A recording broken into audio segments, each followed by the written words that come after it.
coaches on the hot seat. And I have a pretty lengthy list here.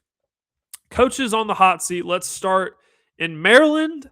Mike Locksley. He's entering year 8 as the head coach of the Terrapins, back-to-back 4-8 seasons. That won't roll over well. Really, when you're in one of the 2 major conferences in college football, that's not going to roll over well. Overall record, 37-49. It's rough. It's rough. There are a couple of bright spots, though, if we're trying to be optimistic. Quarterback Malik Washington, who was a true freshman last year, was really good. I really enjoyed watching him. He returns for his sophomore season, did not enter the transfer portal. I don't know how this happened, but Maryland got one of the best recruits in this last cycle and 5-star defensive end, Zion Ely. He's the highest ranked recruit in Maryland school history. And knowing that Mike Locksley is on the hot seat, it's either win this year or get fired. Knowing all that, still decided to commit to Maryland. So those are a couple of bright spots if we're trying to look on the bright side here for Maryland.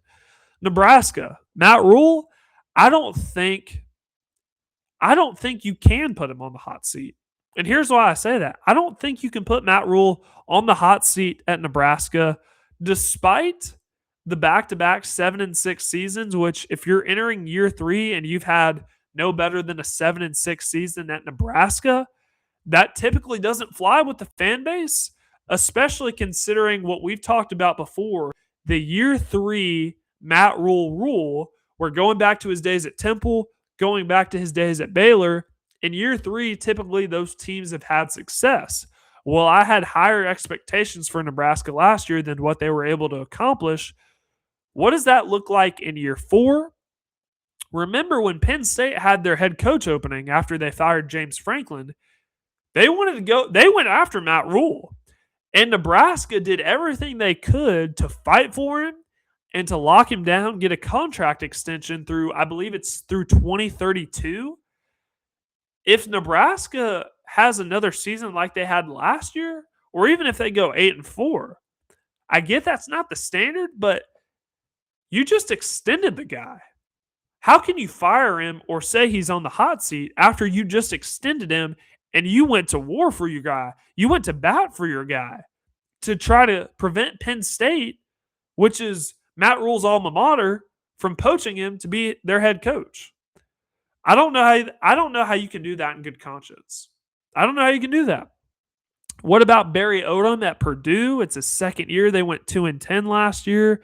They do have an easier schedule. There's no Oregon. There's no Ohio State. There's no Michigan. They do have to play Notre Dame and Indiana, which is obviously never easy. The goal for Purdue this year should just be to make a bowl game, and I think that would help Barry Odom avoid some of this hot seat talk. I don't see it happening, though. For Rutgers, went 5-7 last year. Greg Schiano, he's 98. He's 99 and 108 overall in 6 seasons at Rutgers. 2 players on this Rutgers team that you need to know. Running back Antoine Raymond, he's a preseason first-team All-Big Ten. And wide receiver KJ Duff, who's a preseason second-team All-Big Ten. 2 of the best players in the country reside in Piscataway, New Jersey, and they're playing for Greg Schiano at Rutgers. They need to turn it around and have a winning record this year, or else I see Greg Schiano getting the USC and Lincoln Riley. I talked about that. The pressure's on. It is playoff or bust for Lincoln Riley at USC this year. I talked about how he made mistakes in hiring on the defensive side of the ball when he first got to USC. He has since then had extra time to fix that.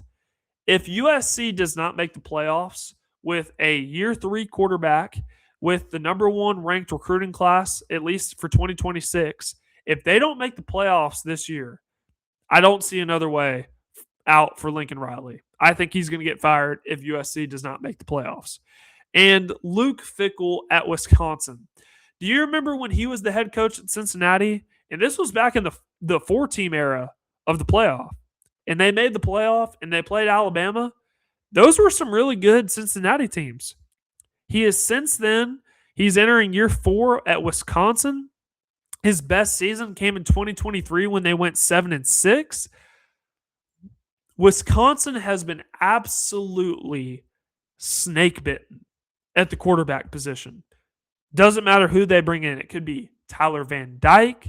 It could have been Tanner Mordecai, the guy they had last year. I'm blanking on his name. They have been absolutely snake bitten at the quarterback position.